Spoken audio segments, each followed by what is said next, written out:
আসসালামু আলাইকুম। আশা করি সবাই ভালো আছেন। আলহামদুলিল্লাহ আমিও ভালো আছি।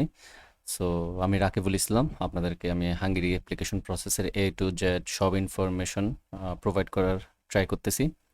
সো আশা করি শেষ পর্যন্ত শেষ করতে পারবো।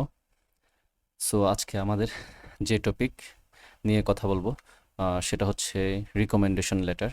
সো এটা খুবই গুরুত্বপূর্ণ ইউনিভার্সিটি অ্যাডমিশন প্রসেসের জন্য। রিকমেন্ডেশন লেটারটা দিতে হয় অনেক ইউনিভার্সিটিতেই। ম্যাক্সিমাম অফ দ্য ইউনিভার্সিটি এই লেটারটা চায়। আপনি যে প্রিভিয়াস ইউনিভার্সিটিতে অথবা প্রিভিয়াস যে কলেজে আপনি যদি ব্যাচেলরের জন্য অ্যাপ্লিকেশন করে থাকেন, তাহলে আপনি আপনার ইন্টারমিডিয়েটের যে কলেজ ছিল সেখানে দুজন টিচার থেকে ইংলিশে রিকমেন্ডেশন লেটার নিতে হয়। আর যদি আপনি মাস্টার্স অ্যাপ্লিকেন্ট হয়ে থাকেন আমার মতো, তাহলে আপনার প্রিভিয়াস ইউনিভার্সিটি থেকে দুজন প্রফেসর অথবা অ্যাসিস্ট্যান্ট প্রফেসর অথবা লেকচারার থেকে রিকমেন্ডেশন লেটার নিতে হবে। সো এই লেটার সম্পর্কে যদি কেউ কিছু না বুঝতে পারেন, তাহলে অবশ্যই আমার সাথে কন্ট্যাক্ট করবেন আমার হোয়াটসঅ্যাপ নাম্বারে, অথবা আমাদের যে হোয়াটসঅ্যাপ গ্রুপ আছে সেখানেও যোগাযোগ করতে পারেন। আমি চেষ্টা করব ফ্রি থাকলে ইনফরমেশন দিয়ে আপনাদেরকে সাহায্য করার জন্য। সো শুরু করা যাক আমাদের আজকের টপিক, রিকমেন্ডেশন লেটার। ওকে, রিকমেন্ডেশন লেটারটা দেখতে এরকমই হয়।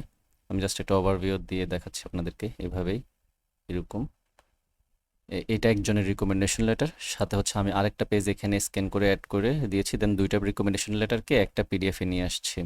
এটা হচ্ছে আরেকজন টিচারের রিকমেন্ডেশন লেটার। এটা এখানে লেখা আছে সব কিছু। এই তো। আচ্ছা, আমি প্রথমটা আপনাদেরকে শোনাই যে কেন উনি আপনাকে রিকমেন্ড করতেছে বা এখানে কি কি লেখা থাকে। মানে নর্মালি টু হোম ইট মে কনসার্ন, এটা এটা কিন্তু আপনি লিখবেন না, এটা কিন্তু আপনার যে টিচার আছে উনি লিখতে হবে। বুঝতে পারছেন? এটা কোনোভাবে আপনি না লেখা ট্রাই করবেন। আপনার যে প্রিভিয়াস ইউনিভার্সিটি আছে ওখানে টিচারকে বলে টিচার আপনাকে এটা লিখে দিবে আর কি, অথবা উনি একটা ফরম্যাট দিয়ে দিবে।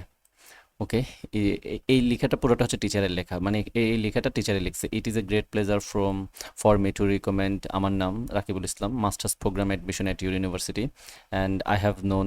উনি বলতেছে যে উনি আমাকে চিনে, অ্যান্ড আমি তার আহ, মানে আমি ওনার সুপারভিশনে ছিলাম, কারণ উনি আমার ফাইনাল ইয়ার থিসিস সুপারভাইজার ছিল।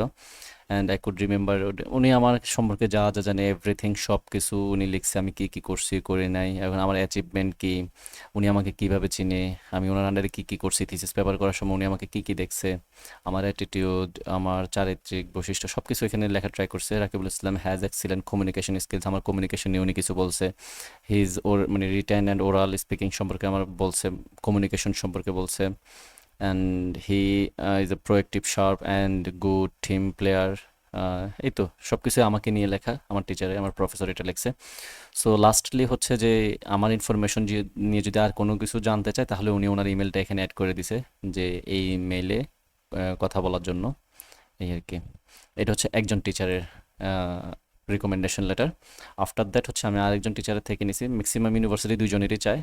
তো এটা হচ্ছে অ্যাজ আগেরটার মতোই, যে আমি কি কি করছি, উনি কিভাবে আমাকে চিনে, আমার থিসিস সম্পর্কে উনি জানে, এবং আমি ওনার আন্ডারে কি কি কাজ করছি। অ্যান্ড লাস্ট হচ্ছে গিয়ে যে কোনো ইনফরমেশন যদি, please feel free to contact me if you have any question, মানে আমার সম্পর্কে যদি কোনো কিছু জানতে চায়, তাহলে এই মেইলে কন্ট্যাক্ট করার জন্য। এখন দেখা গেছে যে এই রিকমেন্ডেশন লেটারটা পড়ার পর ইউনিভার্সিটি এই টিচারের মেইলে ইমেল করতে পারে যে তুমি কি আসলে ইউনিভার্সিটিকে চিনো কিনা, এই স্টুডেন্টকে চিনো কিনা।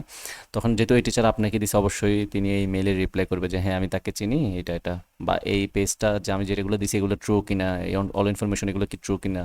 তখন টিচার তো যদি আপনাকে দিয়ে থাকে, তাহলে অবশ্যই বলবে, ইমেলে রিপ্লাই করবে যে হ্যাঁ, সে আমার স্টুডেন্ট ছিল আর এটাই আমি ওকে রিকমেন্ড করছি। এই তো। সো আশা করি এই বিষয়টা নিয়ে আপনাদের যে কনফিউশন সেটা আই হোপ ক্লিয়ার হয়ে যাবে ইনশাল্লাহ। এই তো, সবাই আমার জন্য দোয়া করবেন যাতে করে ভিডিওটা প্লেলিস্টটা কমপ্লিট করতে পারি। আর কোনো কিছু যদি সমস্যা থাকে, তাহলে ডিসক্রিপশন বক্সে গিয়ে অবশ্যই আমাকে রিচ করার ট্রাই করবেন। ভালো থাকেন, আল্লাহ হাফেজ, আসসালামু আলাইকুম।